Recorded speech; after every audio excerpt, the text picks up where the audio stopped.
আলাইকুম ওয়া রাহমাতুল্লাহি ওয়া বারাকাতুহু। প্রিয় দর্শক, আপনাদের সকলকে শুভেচ্ছা জানাচ্ছি মিশরের বর্তমান রাজধানী কায়রো থেকে। আমরা এসেছি মিশরের দ্বিতীয় বৃহত্তম মসজিদ ও মিশরের ঐতিহাসিক মসজিদগুলোর মধ্যে একটি মসজিদে হাকিম বি আমরিল্লাহ। এই মসজিদটি ২০১৭ সালে সংস্কার ও পরিবর্ধন কাজ শুরু করা হয়। এখন এই মসজিদের কাজের বাবদ প্রায় ২৮ লাখ ডলারের মতন খরচ করা হয়। বন্ধুরা, আমরা এখন এই মসজিদের ভিতরে প্রবেশ করব এবং আপনাদেরকে ঘুরে ঘুরে দেখানোর চেষ্টা করব এর ভিতরে, এবং এই মসজিদ সম্পর্কে আপনাদেরকে কিছু ইতিহাস জানানোর চেষ্টা করব ইনশাআল্লাহ।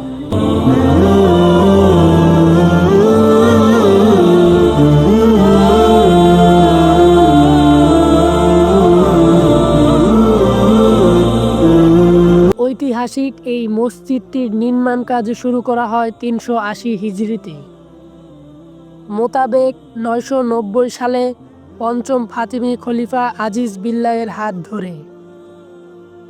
পরবর্তীতে তার ছেলে হাকিম বি আমরিল্লাহ ৩৯৩ হিজরিতে মোতাবেক ১০০৩ সালে এটির নির্মাণ কাজ সমাপ্ত করেন এবং ৪০৩ হিজরিতে মোতাবেক ১০১২ সালে এটি আনুষ্ঠানিকভাবে উদ্বোধন করা হয়।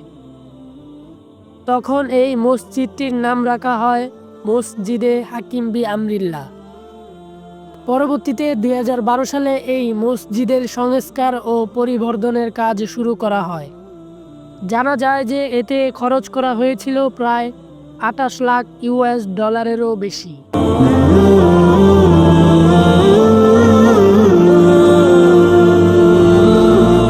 আজকে আমাদের সাথে আছে আল আজহার ইউনিভার্সিটিতে অধ্যয়নরত আমাদের প্রিয় ভাই শাহরিয়ার ইসলাম।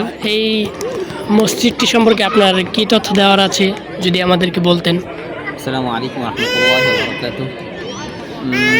আলহামদুলিল্লাহ, আমরা এখন এমন একটি জায়গা আছি যেখানে হচ্ছে ফাতিমি সালতানাতের সবচেয়ে প্রথম মসজিদ, যেটাকে মসজিদে হাকিম বি আমরিল্লাহ বলা হয়। তো এই মসজিদটি প্রতিষ্ঠিত হয়েছিল যখন এই হাকিম যখন সেই ফাতিমি সালতানাত যখন তখন মসজিদ, এই মসজিদেই মূলত ফাতিমি সালতানাতের যত লোক সুলতানরা যারা ছিল তারা সকলে এখানে নামাজ টামাজ ইত্যাদি পড়তো এবং এখানেই অনেক সময় অনেক বিচার কার্য ইত্যাদি হতো।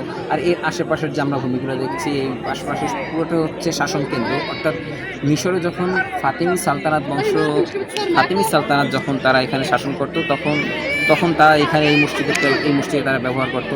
বর্তমানে আমরা দেখতে পারি যে এই মসজিদে আপনি চারপাশে তাকিয়ে দেখবেন যে মসজিদের চারপাশে যত শিয়া ভাইরা আছে, অর্থাৎ সাদা পাঞ্জাবি পরা যায় তার বেশিরভাগই শিয়া। তো যত শিয়া ভাইরা তারা এইখানেই নামাজ পড়েন, তারা এই মসজিদে এসেই নামাজ পড়েন, অথবা তারা আজহার মসজিদে নামাজ পড়েন। কেননা আজহার মসজিদের কিছু অংশ আমরা জানি ফাতিমিরা তারা তৈরি করেছিল, সেখানে কিছু অংশ নামাজ পড়েন অথবা তারা এখানেই নামাজ পড়েন। অর্থাৎ তারা ফাতিমি বংশীয় যত মসজিদ আছে সেই মসজিদগুলোতেই শিয়ারা নামাজ পড়ে থাকে। তো আজকে এতটুকু জানানো ছিল।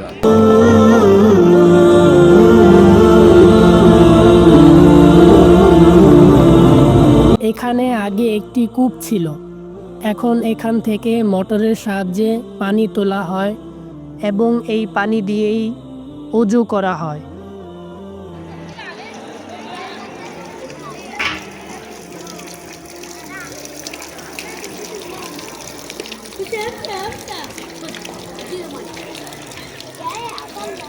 السلام عليكم ورحمة الله وبركاته. كيف الحال؟ الحمد لله. اسمك ايه؟ ايمن. ايمن؟ نحن ابراهيم شهريار. اهلا. ابراهيم حجاج. شهريار. شهريار. ايوه، من بنغلاديش. في تاريخ هذا المسجد هو عنده معرفة كثيرة في هذا المكان. من دولة বাংলাদেশ। উনি বলছেন যে ওনার বন্ধু এই মসজিদ সম্পর্কে বেশি জানে, তো ওনার বন্ধুকে জিজ্ঞাসা করার জন্য ওনার বন্ধু ওযু করছেন, তো ওনার বন্ধু আসলে ওনাকে ওনার বন্ধু চলে আসছে, তো ওনাকে আমরা কিছু এখন ইতিহাস জিজ্ঞাসা করবো। أنت تعلم التاريخ في هذا المسجد؟ شوية بس. الله اكبر الله اكبر لا اله الا الله. ده مسجد حاكم بامر الله الفاطمي. حاكم بامر الله الفاطمي. ده مسجد ايام الحكم الفاطمي لما اتفتحت مصر الحاكم بامر. তিনি বলছেন ফাতিমি সুলতান হাকিম বি আমরিল্লাহ এই মসজিদটি নির্মাণ করেন। যখন সুলতান সালাউদ্দিন আইয়ুবী মিশরে আসেন তখন আজহার মসজিদ সহ এই মসজিদটিও বন্ধ করে রেখেছিলেন।